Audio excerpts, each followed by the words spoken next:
vraag om te beantwoord, wat was die lekkerste tyd op universiteit?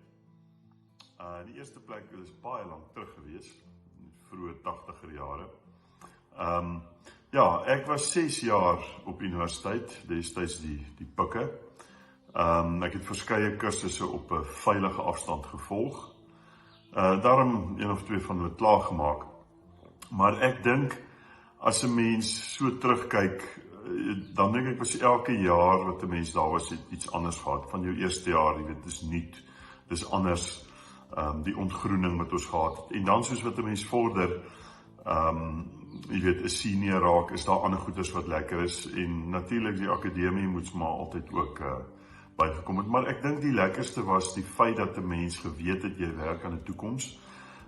Die geleenthede wat daar was ongelooflik, nie net akademies nie, maar ook om as 'n mens te groei.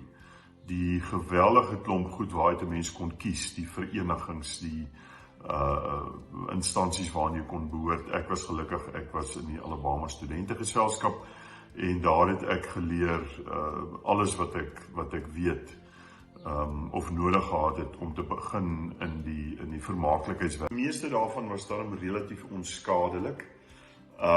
Maar twee van die goed wat ek nogal kan onthou, en ek dink nie, jy weet, ons was die enigstes wat dit gedoen het nie, ons het dit maar so oorgeneem en geleer by die ouer manne, is natuurlik met InterVarsity en met Joel, het ons die Theseus beeld, wat daar in 'n park gestaan het voor 'n poel water, en ook in die straat was daar 'n drankwinkel.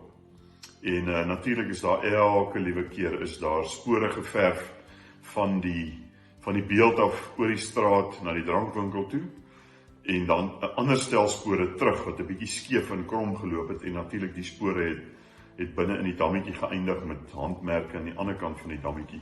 So Theseus het dit ongelukkig altyd ontgeld. Ek weet hy staan nou op die kampus, so ek weet nie of die ouens dit meer kan doen nie.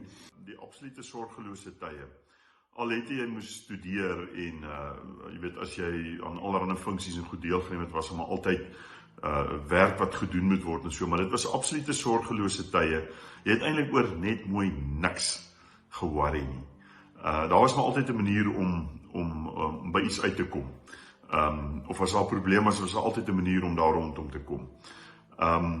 En natuurlik die feit dat as 'n student was jou groot verskoning altyd, maar ek is net 'n student. Die sorgvryheid van die jeug of die voorvarendheid van die jeug het my dit of dit laat doen. So ons het altyd, daar was altyd 'n uitkomkans of 'n wegkomkans. Wat jy natuurlik in die grootmenslewe nie het nie. Daar moet jy nou maar perform en jou ding doen. En om een of ander rede dink ek tog, al het ons nie baie gehad nie, was dit die tyd wat jy die meeste geld gehad het. Daar was maar altyd 'n ou geldjie om 'n burger te gaan koop of miskien liewerster Sondag aand so 50 sent wat jy by die kerk in die sakkie wou gooi, maar eerder 'n Devils volk gaan koop by die Spur. So daar was altyd 'n geldjie gewees.